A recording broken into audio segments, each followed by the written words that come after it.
Yeah, ba ba ba ba ba. We've come to pick up Straw Hat. Now, what does that mean? What are they picking him up for? I don't know. It was a damn good chapter. Definitely worth a break chapter. Did we need last week's chapter, I guess, for a little bit of setup? But it set up something really good. I mean, we got the answer immediately, which I very much enjoyed, of telling us who is here. Because we still don't know here who is here for the Blackbeard Pirates, and they're running amok. Who knows where right now. This chapter is really good. Luffy's finally gotten back up, and we kind of are back where we were before the flashback happened with Kuma. Luffy's up, Kizaru's up. They seem to be starting to fight again. And the tables have totally turned now. The tables have absolutely turned. A buster call in the face of 50 pacifistas is next to nothing. I mean, there's going to be more power on land than there are on the ships, and we saw that pretty quickly. Very touching thing that Vegapunk did. I'm crossed.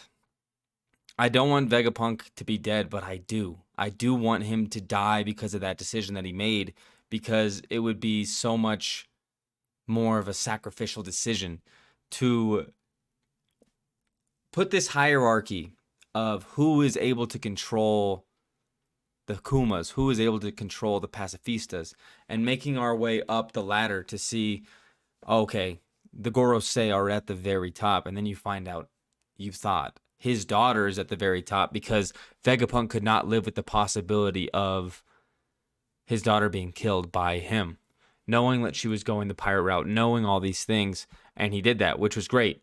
But I was wrong. It's clearly not Dragon. The longer I waited, maybe the sillier it might have seemed, just because it might be, it's still too early to see his abilities, to see what he can do. But we know what the pacifistas can do, and they're destroying the ships as we speak. We're going to see what Garcia and Kizaru are about, because that's kind of their entire manpower on the field at the moment. Because with the pacifistas there following Bonnie's orders, and I don't really see Bonnie dying at all. It's just those two dudes. And Luffy is canceling out Kizaru. He's just canceling him out. And, I mean, I don't know how Saturn's going to take on 50 pacifistas. He might have a way of just, like, montage mode and just murder all of them. He could do that. That could be very true. But I don't know. I don't know where Sanji fits into that. I don't know if he's going to kind of jump on top of Kizaru and be like, hey, you got him? Which, I mean, the Admiral's stock continues to plummet. Almost every chapter, the Admiral's stock plummets. And it's kind of sad because Kizaru was a good standing of what it meant to be an Admiral, the power of the Admiral. Everyone's like, no real basis for it, but everyone's like, he's the strongest Admiral there right now.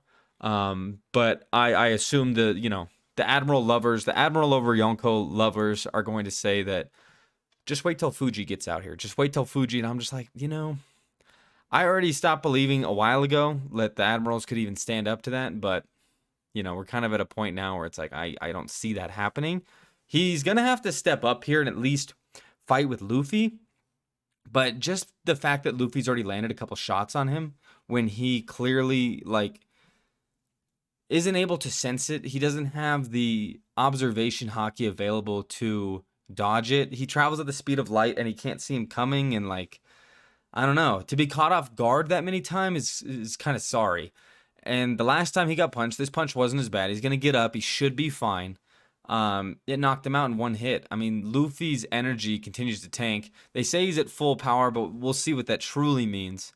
And I just don't see any possibility besides him fighting Saturn in some capacity. That giant man's getting up. But speaking of giants, we have giants on the way here to rescue the Straw Hats. But I don't know how that's going to look. I don't know. I don't know. I don't know if we went from the metal robot giant being the savior, being what was going to get them out of here.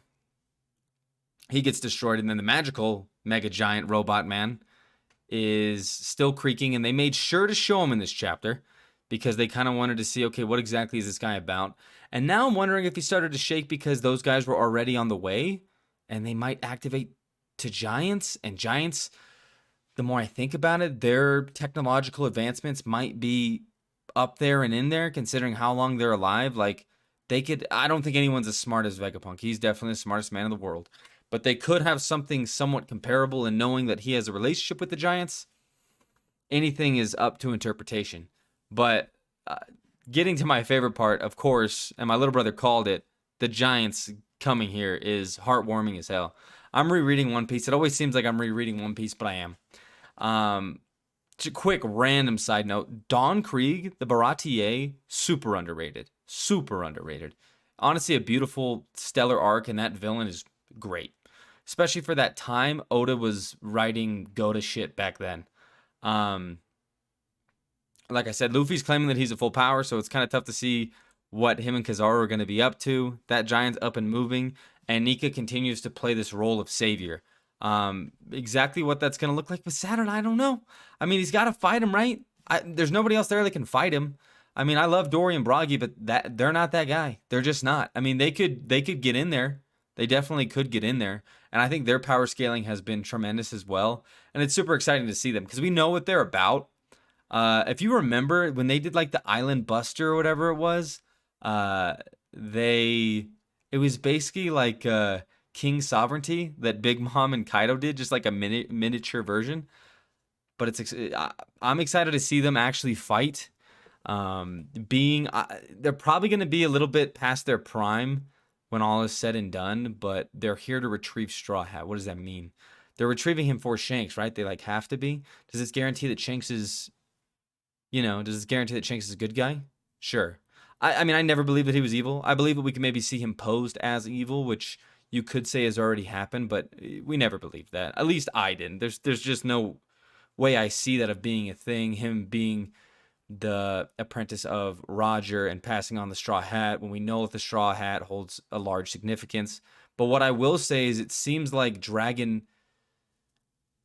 is gonna, it's tough to say. I feel like we look at Shanks and Dragon and we're like, who has the bigger part to play? And I feel like who's ever truly introduced first has the smaller part to play. And I think they're both going to have a large part. Of course they are. But I think this almost guarantees that Dragon's part is bigger. The most wanted man in the world, for what, we're not sure, but we know that he is, and we know that whatever he's cooking is more important than Kuma's family, is more important than rescuing Kuma or his daughter, is more important than the lives of his men, because he puts duty first. And whatever that means, I'm not sure, but I'm definitely excited to see it. Almost as excited as I am to see Dorry and Broggy. It's just so heartwarming. Mr. 3 almost beat these guys. Could you imagine if we go back in time and Mr. 3's pissed right now? He's sitting back there with fucking Mihawk and he's like, dude, you wouldn't believe it. I almost collectively killed, at this point in time, like 5 billion worth. 5 billion.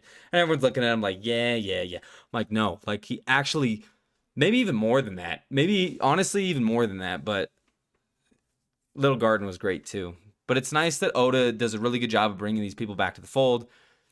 We can see what Saturn's about. We do have a break, and I think that there's a lot to be said about this.